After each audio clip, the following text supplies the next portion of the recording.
Welcome to our participants here. Our topic for today is CrossCorporate information radiators. Actually, we have two parts of this session, two elements in this session. One is my presentation and what I would like to tell you about CrossCorporate information radiators, in essence, about project business management. And the other is what Creately with their software, with their solution can do to help you overcome the challenges, meet the risks that we are going to see here. So let's have a look into the topics. By the way, if you have any questions, feel free to ask me. I may not be able to always see the chat and the QA, so please just feel free to interrupt me or write something in the chat and we will answer it at the end of the session. So this is something about me. For those who don't know me, I don't think that there are too many in here. And hang on. Yeah. So I wrote two books on project management, one on situational project management, where the main topic is that we have a lot of good practices in project management, but no best practice. Because the same practice that may be beneficial in one moment may be detrimental in another one. And my other book is the book on project business management, which really has become a focus area for me in the last 5, 6, 7 years. I think it's a thrilling topic. It's an interesting topic. And most important, it's a trend in project management. It just happens. And not many people seem to see it and seem to acknowledge this. I also wrote over 30 papers. I think at the moment we are almost at 40 papers here on mostly on project business management again, but also on more traditional project management topics. So first question is actually, what is project business? What does it mean? Then what are the challenges when we have to do communications in a cross-corporate fashion? Then I'd like to talk with you about virtual information radiators. We see on this picture these people standing at a board, a bulletin board, and work together. That's a wonderful style of working. The difficulty is when people are in different companies, maybe in different locations, maybe in different continents. Yeah, this can become very, very difficult. We have problems with time zones. We have sometimes problems with technology. Not all around the world are internet lines as reliable as I'm used to them now here in Germany, for instance. Yeah. So we will talk about the virtual information radiators. And if you have any questions, you can ask them during the session, or you can make a note for yourself or put them in the chat, and we will discuss them later. So question number one, what is project business? What is project business management? What are the things that I am talking about here? And this is where we come from. This is the kind of project management I learned and I trained, of course, and still train. And it's still relevant. I'm not saying it's no more relevant, but it loses to some degree in relevance because new things are turning up. So let's just see where we started and where we came from. This is a very classical problem situation in an internal project. We have the internal matrix organization where we have a functional organization, and we still don't see the project organization, but we will see it in a second. And there it is. So what we have here is a functional organization where you have something like a division manager, or names can change. Yeah, there could be a C something O or whatever you like. Vice president or so. Someone is here on top for obviously for a division, and in this division we have a number of departments, and we see some of these departments are smaller. Some of these, let's go back here. Some of these departments are larger. In my example, 3 is the smallest one, 4 is the largest one, and there are some interesting observations when we have this very classical line organization, this very classical line hierarchy, functional hierarchy in an organization. And that's that department managers are often measured. They often feel strong and feel powerful and are seen and are perceived as important and powerful and influential when they have a large department. The more employees you have in your department, the more influence you have in an organization. Not in every organization, by the way. There are exceptions to that rule, but it's still true for many, many organizations. So why is this a problem for our projects?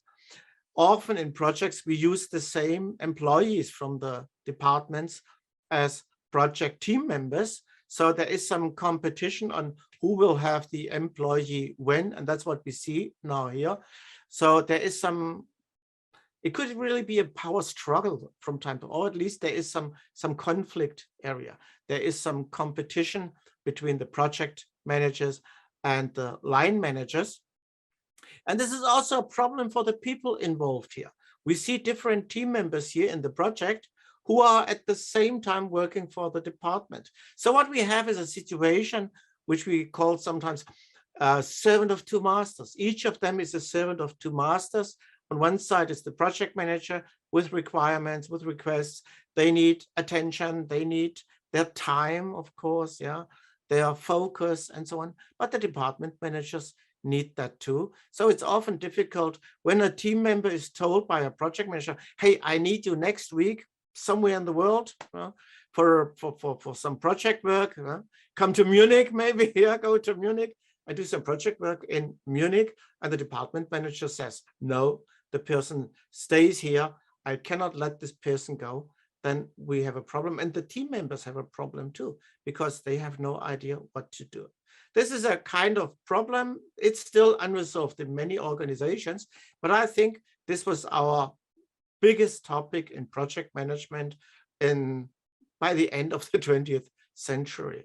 I would love to say it's a 20th century problem. It is still out there, but we have other problems that are now coming up, and I think they are much, much bigger. So this is what we call a cross-functional project. It goes across the functional units in the functional organization, in the line organization, another word for that.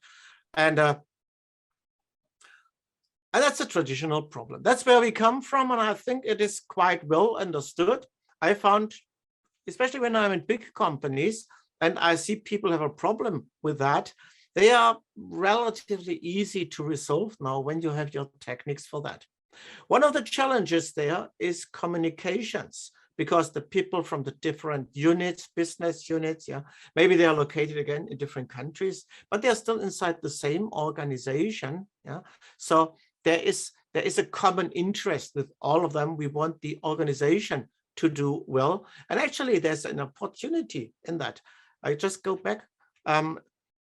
One of our big gurus in quality management, W. Edward Deming, once said, break the wall between these business units, between these departments. And we see this is exactly what the project is doing. Projects can help improve the communications between these departments. And that's one of the benefits of having cross-functional projects in organization. When we talk about matrix organization, there's another thing you may have seen in literature, Guide to the Project Management Body of Knowledge, PMBOK Guide, and others, the distinction between a weak matrix and a strong matrix. Weak matrix is typical for internal projects. The project manager is more in the role of a coordinator. It's a weak role that the person has here. That's why we call it weak matrix, by the way, because the line organization, the functional organization, is the organization that is bringing money home. This is the organization which does the business for the part of the organization that does the business for the organization, where it really earns its money. Yeah? So projects are often rather disruptive factors. Project managers are often assigned part-time here. I remember it wasn't too far ago that I trained a project manager from chemical industry, and at this time he had a project for a chemical plant at a value of, I think it was 500 million euros, and the person was expected to do this part-time, to spend some time with the project. Big project, actually. I was not 500 million. It was a big project, and the person had to do it part-time and had to do some normal work, some functional work, day-by-day work in the rest of the time. And it was very, very hard for the person to look at the project and look at the daily work and do it both well. It was too much for the person. But that's a typical situation in a weak matrix. We don't even have a full-time project manager, full-time project management teams. Often, project managers in a weak matrix don't have an own budget. It's another interesting thing. They're expected to do some scheduling and assign people to activities and maybe motivate them and let them act as a team and all these things. But they are not expected to look at money, to look at the cost side of the project. They are in a weak matrix. The project managers are typically not doing staffing. They are not doing procurement. If they need a new employee for the organization that they can then use in the project, they cannot just hire people. They have to go to the HR department. If they need contractors, they cannot simply find contractors and book them for the project. This goes through a purchasing department and so on. So their influence is very limited because whatever they do, there is someone else in the organization taking care of that, but this someone else knows nothing about the project. Resource availability, low and unreliable. My example, have someone fly to Munich. It's very unlikely that this person will find someone to go to Munich because everyone in the organization is somehow blocked by the line organization, by the functional organization. And by the way, this leads in the end to a situation where the reputation of a project management manager is rather poor. Because in this situation, how do you want to stick to a schedule? How do you want to deliver on time and deliver the right things and so on? And there is a lot of conflict and a lot of quarreling here there. So it's very difficult to be successful as a project manager in such a situation.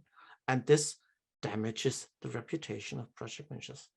I said already, weak matrix is a typical thing for internal projects. So when we do a project for a paying customer, and this leads us now slowly over to our real topic here, which is cross-corporate project management, which is projects with two or more, often many more organizations involved. Some of these organizations are contractors, and our contractor may also have a project manager. It's not always true. By the way, not always internal equals weak matrix, and not always customer project means strong matrix. But very often, it's the majority. It's a very typical thing. Why is the project manager in a strong matrix organization, in a customer project, in a strong position? The reason is simply they bring money home. The project manager in the customer project doesn't run a cost center. Internal projects are cost centers. The project manager runs a profit center.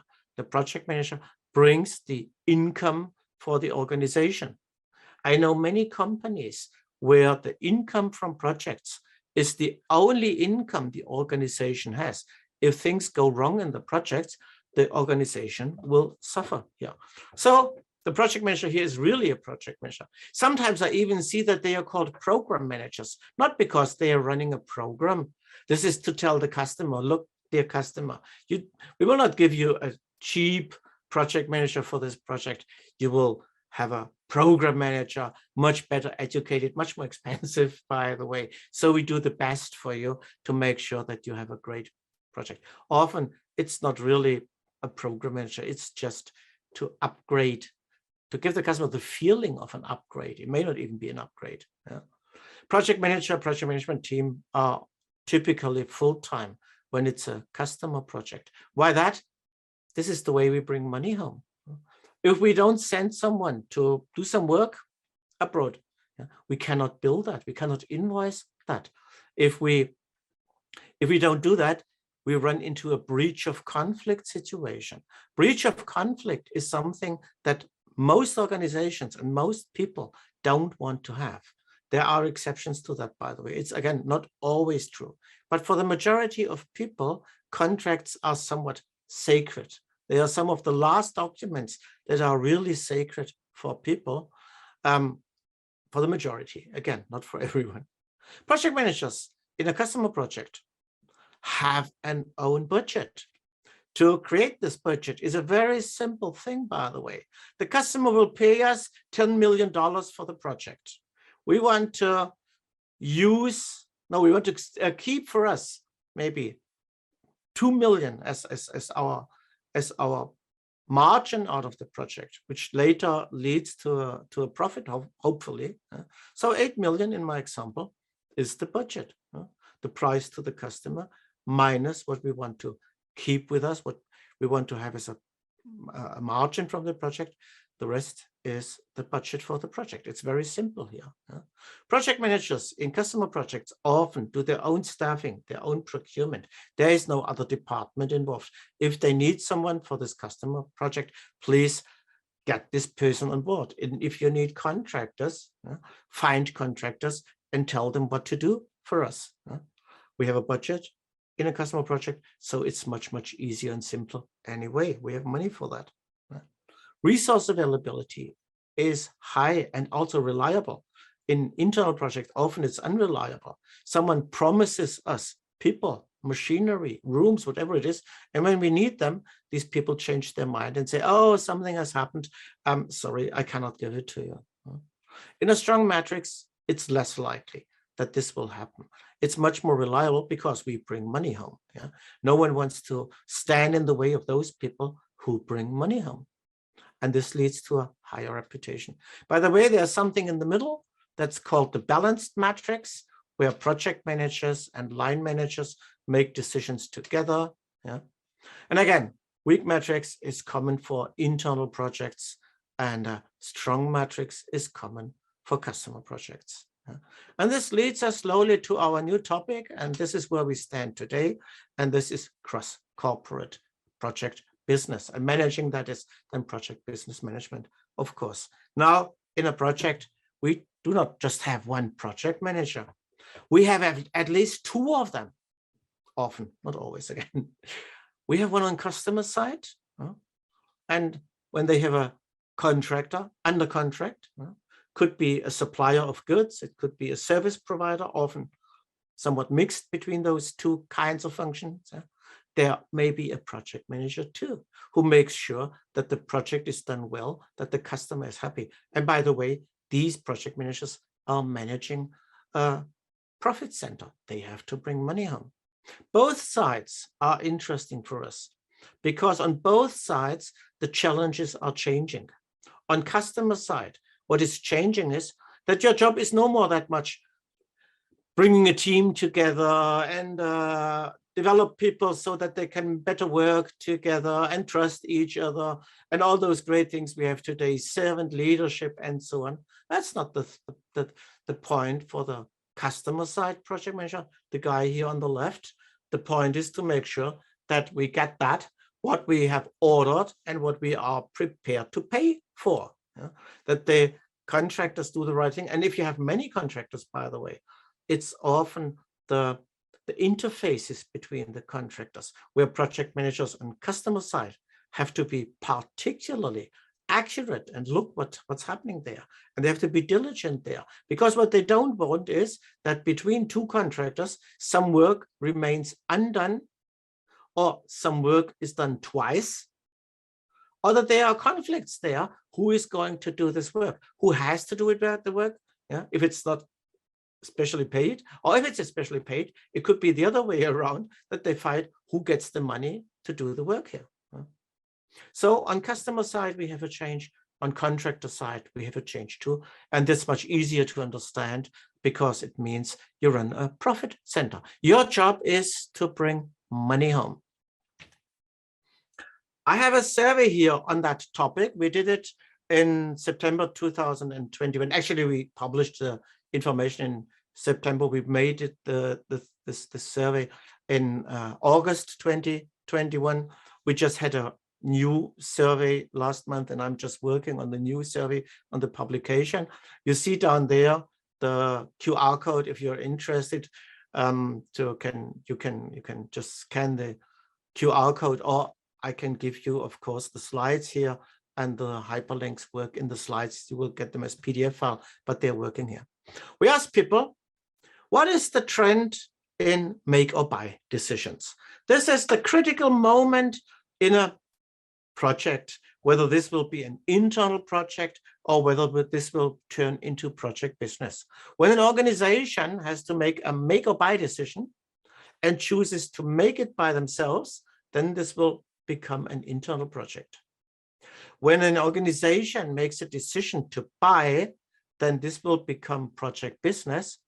And at least one other organization will then do the project and will do the project for the customer. There can be complex networks of organizations. I will be back on this point a bit later. Yeah?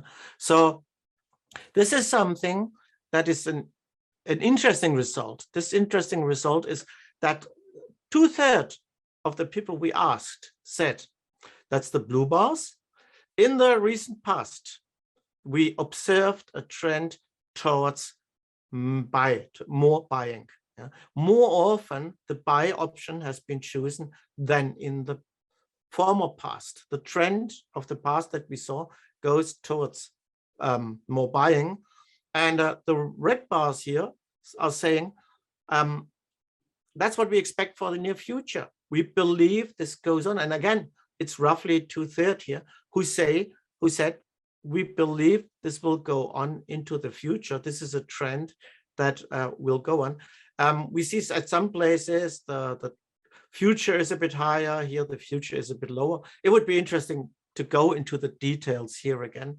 I think what this is telling us here on the +2 on the right-hand side here, the difference here is not all companies are happy with that. Some companies try to stop the trend, and management often has a strategy. No, we want to do much more by ourselves, but I think they cannot implement this strategy. The need to use contractors is too high, and it's all about agility. It's about speed. Yeah, they don't have the people in the own organization with the free capacity, with the skills, with the knowledge, and so on. And contractors who had similar projects before, they may have these people, and they are much, much quicker in developing themselves.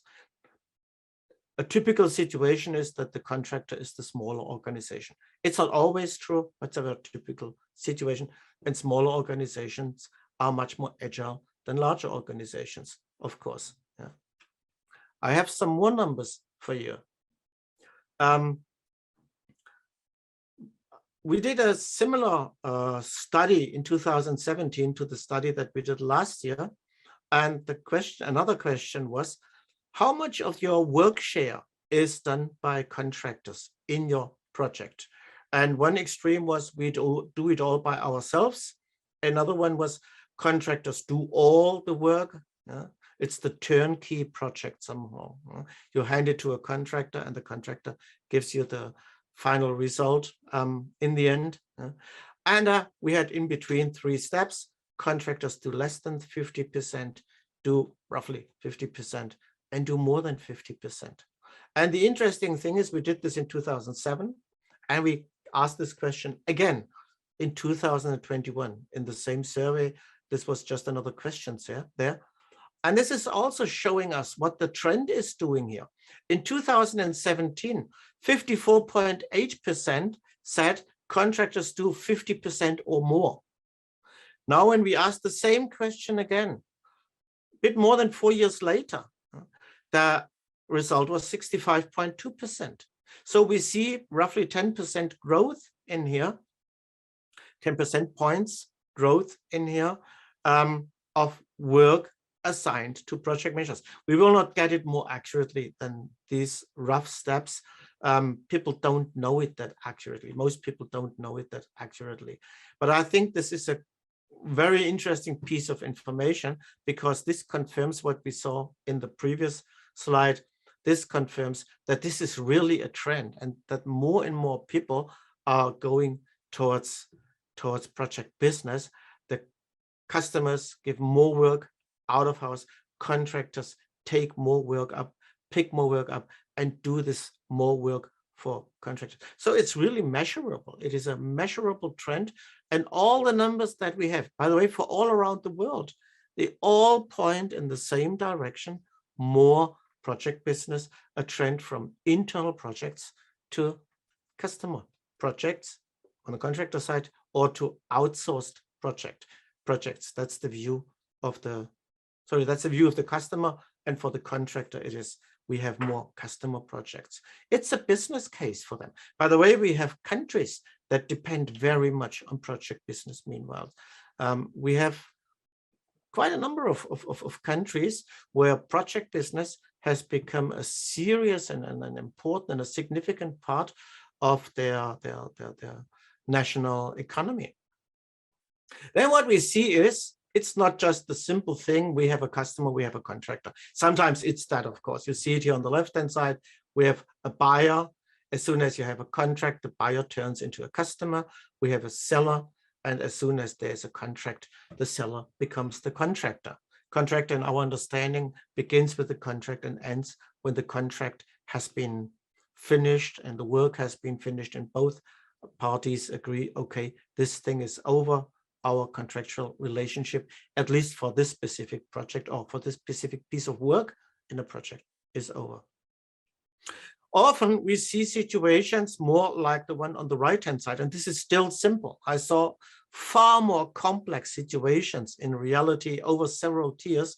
What we now have here is not just a contractor, we have a prime contractor, and the prime contractor has subcontractors. Subcontractors in turn may have subcontractors and so on. And it gets very complicated over time, and there may be hundreds of organizations involved. I asked some years ago, when I was a trainer for Airbus, I asked Airbus people, the Airbus A380, this big super jumbo, developed in the first ones built around 2005. Do you know how many organizations were involved in that? And the answer was, we have no idea, we don't know it, which is a dangerous thing, I think. But we believe it should be around 1,500 organizations. I think it's a big risk not to know who is in there. That's a big risk. It's one of the things that organizations should change. They should know who is there. It could be your direct competitor. It could be a criminal company, a criminal organization involved in your project. Use your project to wash money. This is the nature of the trend, from cross-functional inside the protective walls of the organization to cross-corporate projects, where the projects break through the walls of the organizations. It's no more just the functional organization that is that limits the project. Now it's actually, it's the world, can be all around the world with lots of companies involved. And when we talk about teamwork, and that's the topic with the information radius, it's a tool for teamwork. Somehow all these people in these different organizations that are involved with the project, they have to work as a team, which is a difficult thing, because in the project they should work together.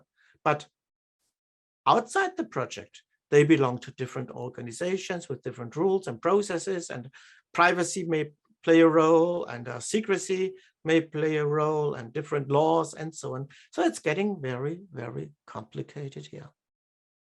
So let's have a look at the challenges that come with this change, cross-corporate communications. What are the challenges here? First of all, an interesting thing is, in literature, there are not that many definitions of the word team. We use it every day, and if you, like me, if you're with PMI, you have the PIMBO guide, the 6th and the 7th edition. I was with the PIMBO guide with the 1st edition already there. This is what I had when I got certified. I had to learn this. And in none of them is a definition of what a team is. I have a definition here as a proposal, as a recommendation that you can use. It comes from the Project Business Glossary that we have in the Project Business Foundation. And it says, team is a group of people working together with a dedication to help each other and achieve a common goal. This is my favorite definition. I recently read a definition developed by a speaker, public speaker. Team is not a group of people who work together, it's a group of people who trust each other. I think they work together. Yeah? I don't understand this statement fully, because I think they work together. They work together. Hopefully they trust each other. But I think the most important thing is they have to help each other. If I am in a team and I'm stuck with some work, yeah, I can't go forward with my work, yeah, someone else may be there and help me to do that. And maybe together we can achieve the progress that one alone may not be able to achieve. And we have a common goal. That's the other thing. I think this comes automatically with trust. You cannot do this without trust. But this is the definition that I recommend to you. There are sorry, lots of analysis and studies. Why do projects fail? And what you find again and again and again in these studies, somewhere near to the top, or in this example here, at the top, number one, poor communications between the parties involved. This is really a major reason why projects run into difficulties. And even if it's in some of these analyses, not on the first place, it may be on the second or the third or so, but it's always at a top place here. So how do people, how do organizations communicate with each other? This is a critical and essential element of project success and also of project failure, obviously. Then another challenge that we have here is we have different definitions of what success is. If you're a customer and you work with contractors, what does it mean for you to be successful? It means, first of all, you have reliable vendors and they perform for you. They do what you ask them to do and what you are prepared to pay for. Yeah? They do what is written in the contract. And if they see the need to communicate with you, they talk with you. If they have a question, they ask you. Yeah? So they're not just stopping their work because we don't know how to go on. Yeah, so no, they are active. Yeah? But then the other thing is, a customer wants to have VIP grade service. What I saw very often in projects when projects were outsourced is during business development, the buyer is promised, yeah, you will have VIP grade service. You will be our number one. You will be the king for us. The customer is king. Then you have a contract with this organization, with this contractor, and you find out you're not the only customer. There are many other customers, and often you're told, oh, please wait in the line. We have to serve this customer first and that customer first, and then it will be your turn. It's not the customer who is king. It's the customer standing in a waiting line in a supermarket. At least that's how people feel here, how they are treated. And then another thing is agility from a supply network. A modern project rarely is a project where you have an idea of a product that you want to have in the end, and in the end you have exactly this product. A lot of things change on the way. Yeah?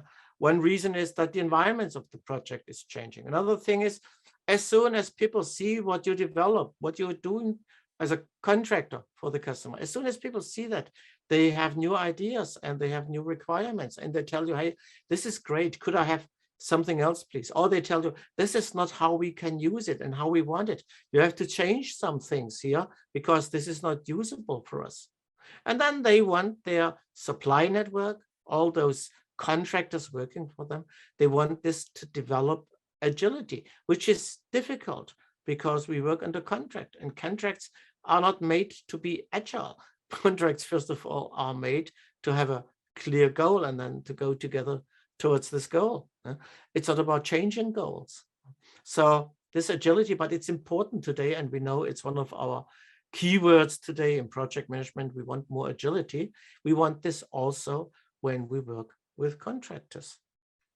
There is a similar situation on the contractor side, also certain definitions of what makes the project successful. First of all, of course, customer happiness. as a contractor, I want to have a happy customer because I hope this customer will come back. And by the way, a happy customer brings friends with them. This is what we want. The happy customer is a piece of promotion for us. We'll tell others, hey, look what I got here. My contractor made this for me and look how great that is. And then the other one may want to have this too.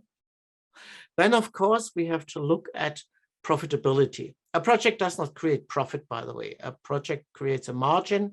And if you have all the margins of your different projects together, you still have to deduct your indirect costs for building and then general costs, administrative costs, and so on. And then you have the costs to win new business. That's also costs. Yeah. So profit comes, hopefully some money will in the end remain yours. Yeah. And the margins will be enough to cover these indirect costs and the costs to win your business. And what is then left over? This is the profit. But you need margins. You need positive margins. If the project makes a loss, the organization will make even more of a loss because they have other cost centers too, like their management, like the administration. So profitability is an important thing for customer projects. And project managers are, as I see them, rarely prepared to take responsibility for that. And then the third one is liquidity. And this is something which can be very, very dangerous for an organization. It's not just that you take a profit out of the project. The question is, when will you have this profit? It is very common in a customer project that the contractor lays out money for the customer. That's a normal situation. Yeah? So you need this money back, and you need it back in time before you're running out of liquid money, because otherwise you will not be able to make the customer happy and to get a profit out of this project. Liquidity is a huge topic, and project managers contribute a lot to protecting liquidity or to damaging liquidity. Let me give you a very simple example. What we all hate is reports, but often invoices to the customer are based on some kind of reports, documentation. So if you have your documentation late, then your organization will be late invoicing the customer, and the customer will then be late paying the invoice, of course. Or if the documents are not right, it may happen that the customer sends your invoice back and says, hey, we don't accept that. This and this and this and this is wrong. We also have documentation here. We see this here. And you have to rewrite a new invoice and send the invoice to the customer again, and you're losing weeks again, maybe. And the payment will come late as well. And this is all very, very difficult for the liquidity of the organization. You're just running out of liquid money. My observation, looking into this market, more organizations go bankrupt because of liquidity problems than of profitability problems. Even a profitable or a number of profitable projects, you may still run into liquidity problems because the money comes too late. And there are several reasons for that. Contract is, of course, one of them. The morale of a customer to pay is another one. But the behavior of the project managers is also one. So this is somehow intermingling now. We want to communicate, but we have different definitions of success, and by the way, of failure too. So that's very difficult to come to a common ground where we can openly communicate, trustfully communicate. It's a very difficult situation here. I have another challenge for you, and that's the way how organizations generate benefits from a project. I have two examples here. The upper one is an example with one delivery. We dig a tunnel, we build a bridge, or whatever we do. And when this thing is finished, we can hand it over to the traffic authorities, and then they can allow the traffic to go over the bridge, to go through the tunnel, but the bridge has to be finished by the time. The tunnel has to be finished by that time. So that's the single delivery. And we see project is today, by the way, project costs also is today, but the benefit realization is in the future, maybe in the far future. Then I have a second example here, which is also very modern. It's a topic of the PMP exam, a very important one. The urgency to have some first deliveries. They are called stage deliveries or incremental deliveries. It's the same thing.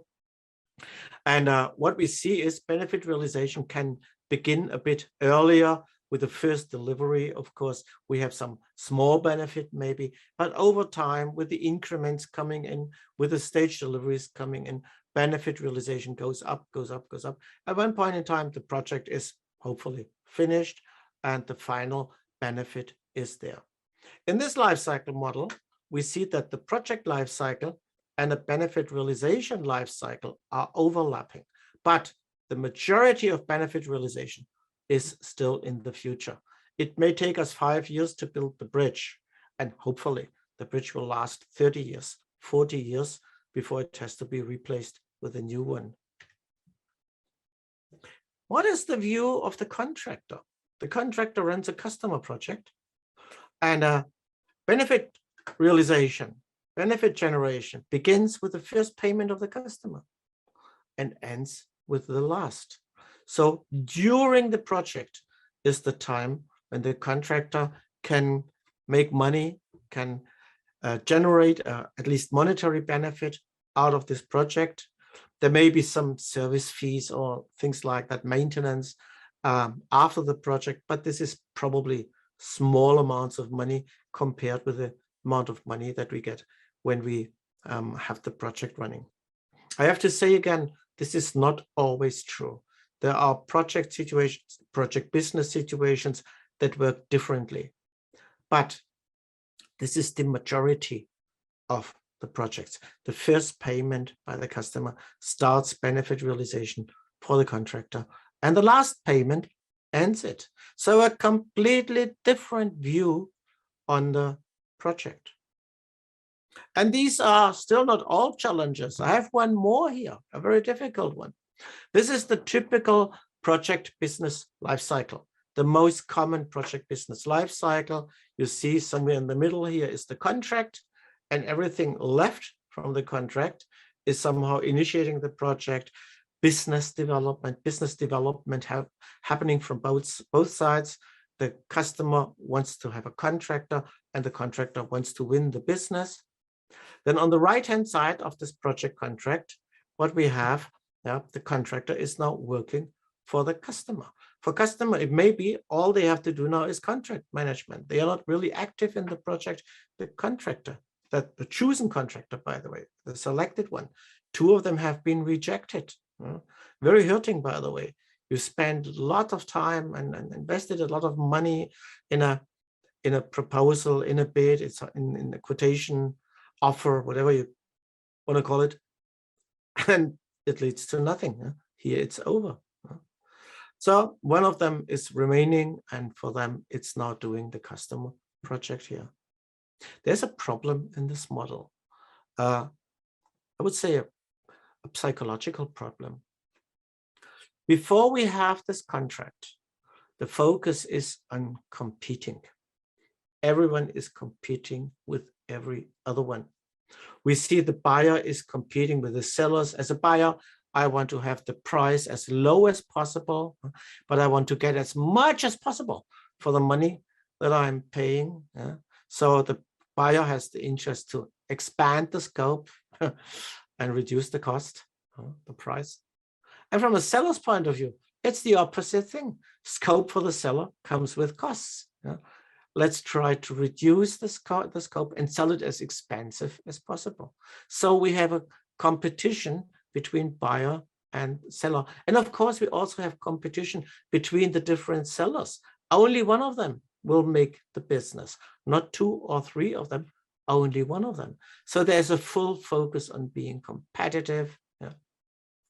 When the contract has been signed, here, the seller has been selected, the contract has been signed.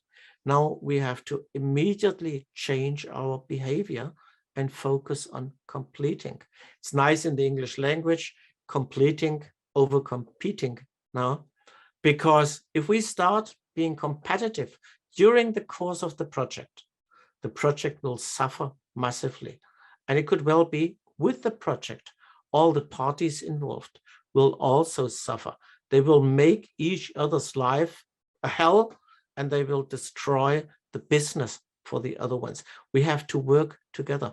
We have to turn contract partners into contract parties into project partners. And that's a difficult thing here. That's a difficult change here. We have to completely change our behavior.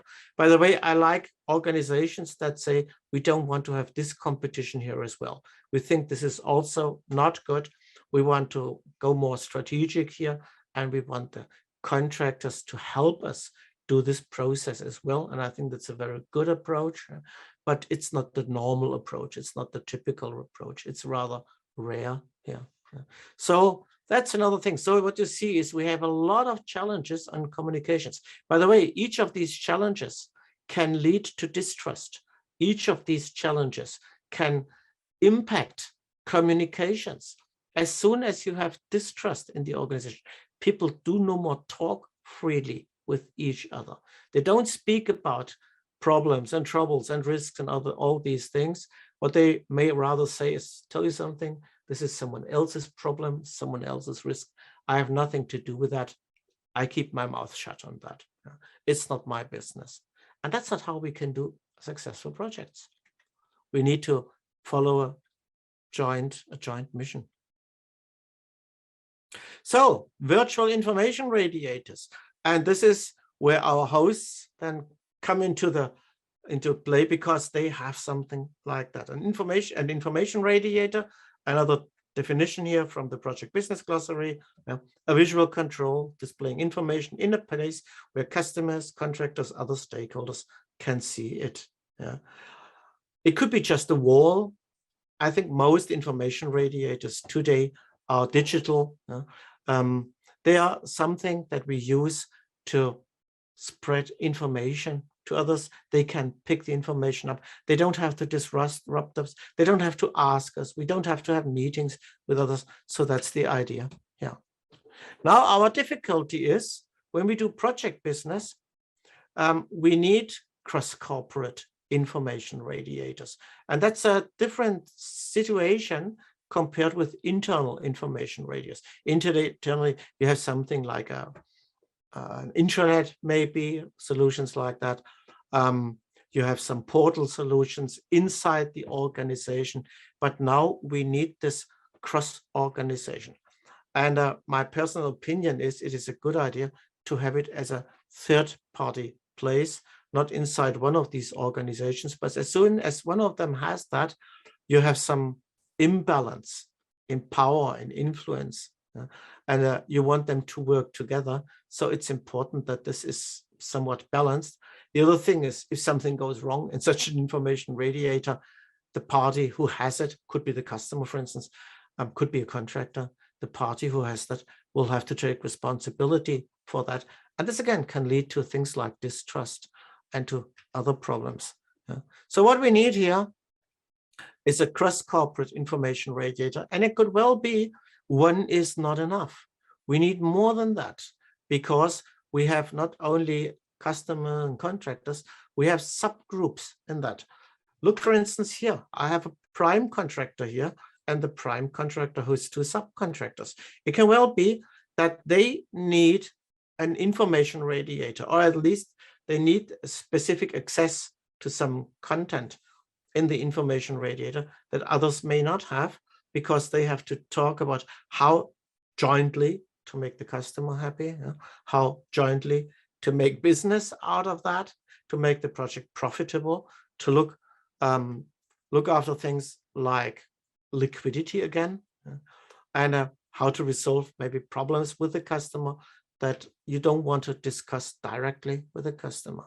And of course, internally, the customer will need that too. So we have different situations here in such a still simple network. It's still a very simple network. We already have different situations where we may need information radiators. And I can already draw more arrows here. This is still not complete. Some requirements on them. First of all, they should be cloud-based. Today, we want to have cloud-based solutions. Cloud-based has some benefits. One benefit is it is independent from software systems, from operation systems, and it's just a browser, and it more looks like the same in different browsers. Yeah, so you don't have to agree on a software basis. If you take Microsoft Project, for instance, yeah, now you have a contractor who never used Microsoft Project.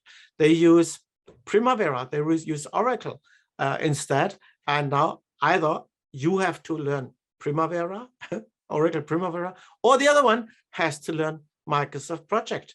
And you want to start a project while one of the parties is in a learning process. Hey, that's difficult. In a cloud-based solution, I would assume all have to go through the same learning process. And the ideal world is that cloud-based solutions are very easy to learn, and that it doesn't take long to make them useful here. Then the next thing that we want is easy access and use by everybody. Everybody must be able to work with that, independent of culture, of language, of whatever it is. Cloud-based solutions are very good in that. They can even translate things for you online. They have a lot of options here that can be helpful. Easy for beginners, but functional for experts. That's an important thing. If you have beginners and give them a complex solution, like as a project, they will run into big troubles because they don't understand it, and the learning curve is too long for them, and you want them to be productive right from the start. If you have a beginner solution, this is typically a very simple solution. It's functionality missing that experts will require from you. If you have a very simple solution, it may not be good enough for the experts. Project management software is another good example. You may have heard of Project Libre. That's a free software for project management, and it's a beginner's thing. It is a nice little tool that beginners can use to have something with some functionality of Microsoft Project. But at one point in time, you will learn the limitations become a problem, and a real expert in Microsoft Project will say, hey, that's a toy. That's something for babies. Yeah, I need something for the expert. So that's another thing, to be there for the beginners, but also have functionality that experts can call upon. Then, as we have these different groups who need to have information radiators and use them internally, we need an option to adjust access rights very easily and in a very fine way. Yeah, I think that's very important. The classical information radiator, the bulletin board, the blackboard that hangs somewhere, everyone has access to that. That's not what we use here, what we need here. We want to have adjustment of access rights. Then it must be a trustworthy solution. There could be some secrets on the solution, project secrets, corporate secrets, also private data. So we have to make sure that this is all protected there. Then trustworthy, hard and software based. We have to rely on that. We need a solution where we can be sure it will work. It will work for us when we need it. I had an example just today before we started our session here.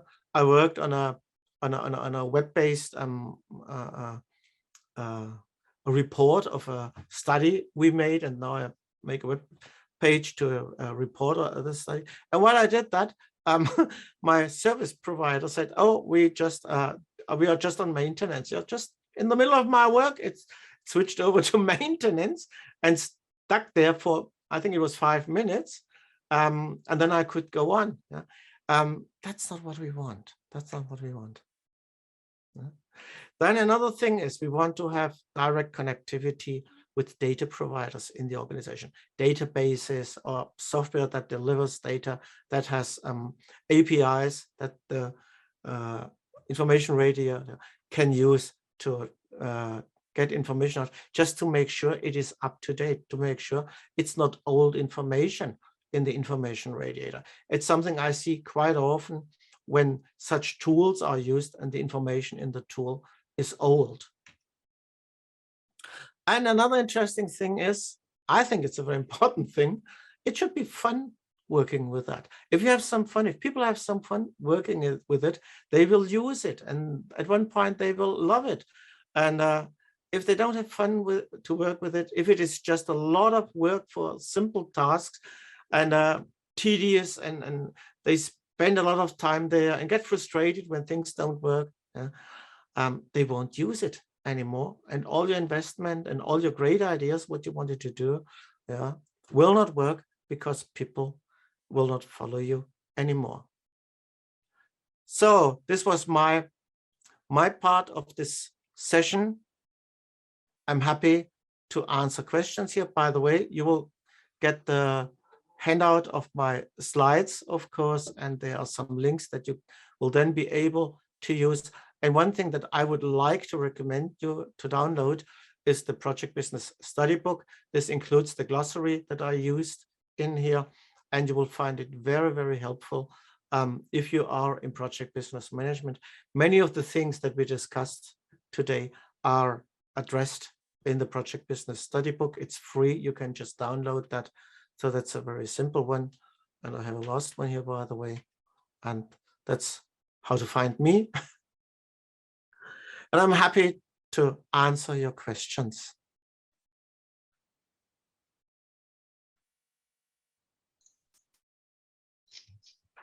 Thank you very much, Oliver, for that excellent explanation on the cross-functional radiators. We have quite a number of participants. Any questions from anyone? You can use the chat functionality or the Q&A capability on the webinar to submit your questions. Oliver, there is a comment from Vic. I see it, yeah. Yeah. Any comments on that? It's good. Good to go. As a contractor company working for big companies in Brazil, like Scania, Volkswagen, BMW, whenever they hire us, they usually don't allow us to have subcontractors if activities are done inside their company. That's about things like insurance and so, I assume. Yeah? But actually, if jobs are done outside by third parties, they do not keep any control, indeed. Yeah, of course, they want to know who is coming into there on their premises. It may be about insurance. Another thing is about private information, secrecies, company secrecies, of course. So there are various reasons why they want that. If it's done outside, they're much freer in that. That's an experience that I also made. And another experience I made is that contractors still send subcontractors and tell the subcontractor, don't tell the customer that you are not our employee. The customer's eye, you are our employee, otherwise we cannot do it here. So that's the reality that I still see. By the way, I even see this as a trainer. When a training company sends me to a customer and they tell me, Oliver, you are our employee. Of course, you are our employee. Yeah, when you're with a customer. And then when they ask you, you have to lie. I had this before. Right. QR code for free download. Sorry, just a second. Can you say that again? Oh, the QR code. Yeah, perfect. Yeah, sounds good. So we as project managers understand that one of the most important areas of project management is to understand those complex communication channels that exist within the project. And I think, Oliver, you really helped to break it down, explain it in detail, especially for those complex structures where we have internal as well as external contractors as members of the project team. That's why it adds up so much of complexity, layers of communication channels, and different means and ways that we need to even communicate with them. Now, Barbara has some experiences where we had to even label the contractors' email addresses saying that they're contracted just so that people don't reply, just with all the information that's there. So yeah, thank you very much for all that. So once we understand the people, the next biggest challenge is to break down the task into manageable size pieces, have a clearly defined WBS, the work breakdown structure, and perform MNC. I believe that's one of the most important areas of project management. And it is on that I believe Creately come in to help all the project managers on the areas that you highlighted, as well as on the WBS, as well as the MNC. So it's exciting times here at Creately. We just launched a completely new Creately last week on the 10th of March, making us the first work management platform that runs on smart visual canvases. This launch ticks all the last 8 elements that you highlighted, Oliver. Fun to work with. It's secure. We run on AWS environment. It's used by thousands of organizations, including companies like NASA, US, and various European government agencies, ministries, and organizations, financial sector, name it, we've got all of them. So it's trusted by millions of users.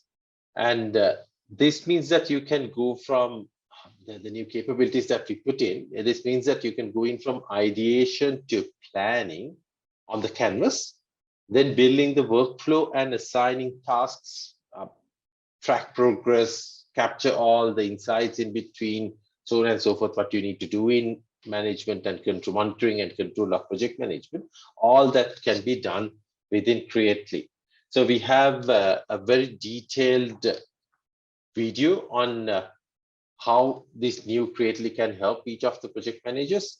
My co-host Melinda, you will be sharing the link to a YouTube video that you could have a look at. Thank you, Melinda. So this takes you directly to a detailed webinar on some of the new capabilities that we added and how you could work through some of them. For example, how you could use a Kanban board, how you can integrate the data, use the data to visualize it. You can use the data to do your data processing the way that you want to do on, say, any tool that you're using. Also at the same time, visualize it, see things moving, and when you move things around, the dates and the owners and all that can be changed automatically. All that information on the webinar. And also, if you would like to get a personalized one-to-one demo with us, please use the Calendly link that we'll be sharing to book a 15-20 minute call with us, and we'll be happy to take you through all the nitty-gritties on a one-to-one personal discussion. That's the kind of information I wanted to share right here. So if we have any other questions for Oliver or to myself, we can take it up. We'll give about 15-20 seconds to see whether anyone's got any other questions. If not, we can call it a day. It's quite late for some of them in Europe and IST, I believe. And those of you in Eastern Standard Time probably are getting started with the day and rush to work in a while.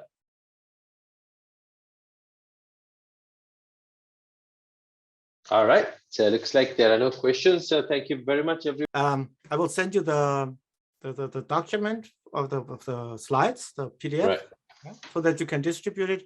Or if someone wants to contact me directly, I can give it to someone directly. Yep.